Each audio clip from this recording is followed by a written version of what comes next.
Alright, so time for another update. This time it's the rear end. Decided to go ahead and pull the old 31 spline axles and diff out. While I was at it, I pulled the entire rear end out. Took it to a friend. Had it narrowed to run a 4-inch backspace on the wheels, whereas I was running a 5.5-inch backspace. Also, after we narrowed it, we welded on the 9-inch ends. They're the late Ford big ends from Strange. You can't really see them. Get over the top. See if you can see the 9-inch ends. So there they are on the back, and then you can see the weld right here on the axle tube. So had those welded on. Sanded the rear end down, painted it so it looks nice instead of rusty like it did before. Got 31 spline, or sorry, not 31, 35 spline spool from Strange, which I'll go into there in a second and we can look at it. I changed my rear gear from a 373 to a 355. Also, I got these brake adapters right here that adapt the stock brakes on this car to the 9-inch ends. Really nice piece. You can see right here, and I really like the way these 9-inch ends retain the axle in the rear end versus the C-clip eliminators.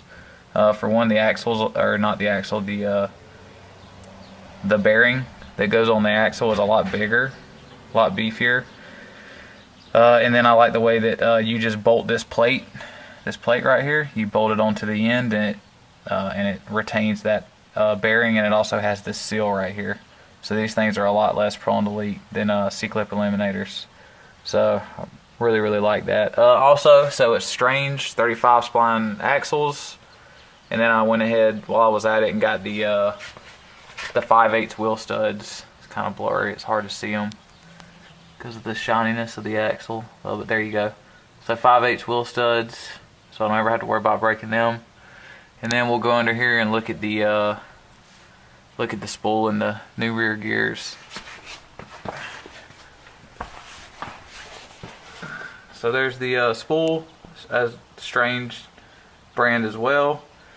I did the gears myself. First time I've ever messed with an 8.8 or a differential at all, actually.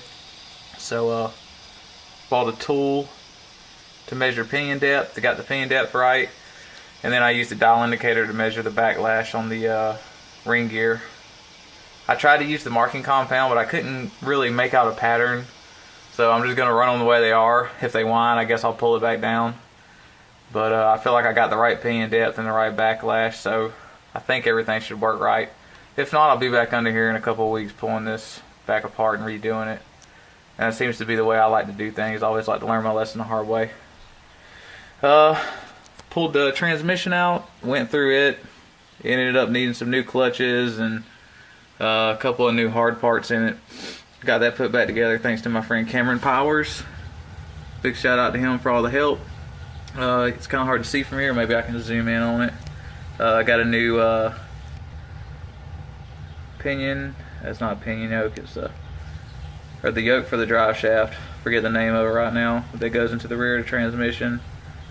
1350. So I'm going to run 1350 U joints on the new drive shaft I'm going to have built. And I haven't even called and ordered that drive shaft yet. I still have to measure with the new ends on the rear end right here. The new yoke assembly there and down there at the transmission.